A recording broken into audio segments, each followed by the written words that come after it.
Psalm 10, ein Gesang vom David. Warum bleibst du so weit weg und tust dich verstecken vor unserer Not?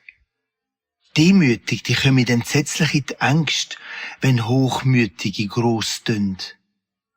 Oh, würden sich die nur in den eigenen Gespinst verlieren. Wenn ein Durchtriebener anfängt beten, dann macht er's mit Absicht, will etwas dafür. Ein Schelm, wo segnet, beleidigt ihn. Hochnäsig sagt er, Gott kann das nicht sehen, vielleicht gibt's da ja gar nicht einmal. So bescheisst er sich durch, Erfolg hat er auch. Dies Urteil ist ihm viel zu weit weg, drum pfeift er auf alle, wo gegen ihn sind. Er sagt sich zinnerst, mir passiert nichts, in jeder Zeit gibt's einen, wo schläft. Er flucht wie ein Fuhrmann und lügt wie druckt. Nur Gauner haben so eine Zunge wie der. An jedem Ecke lauert er auf, Unschuldige würgt er am liebsten und der, wo sich grad gar nicht wehren kann.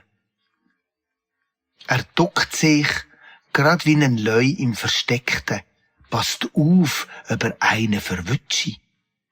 Dann zieht er am Netz und packt so unschuldig Opfer.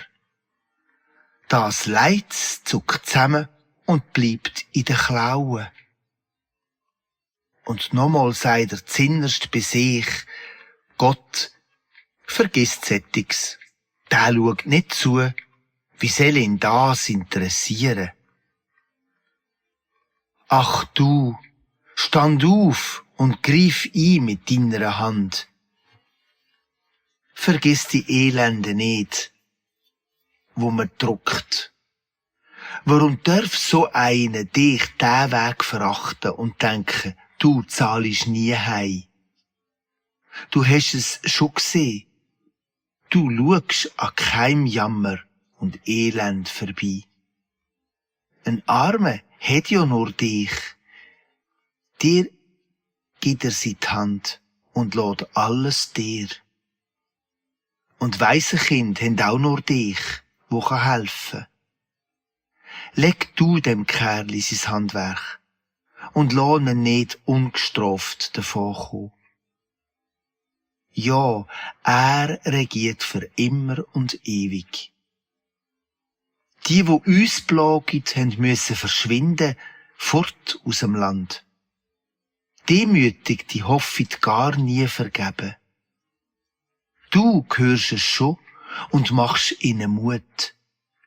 Den weisen Kind hilfst du zu ihrem Recht und Unterdrückte kommst du retten. Dass einer nicht länger darf Schrecken verbreiten, wo selber doch auch nur ein Mensch ist.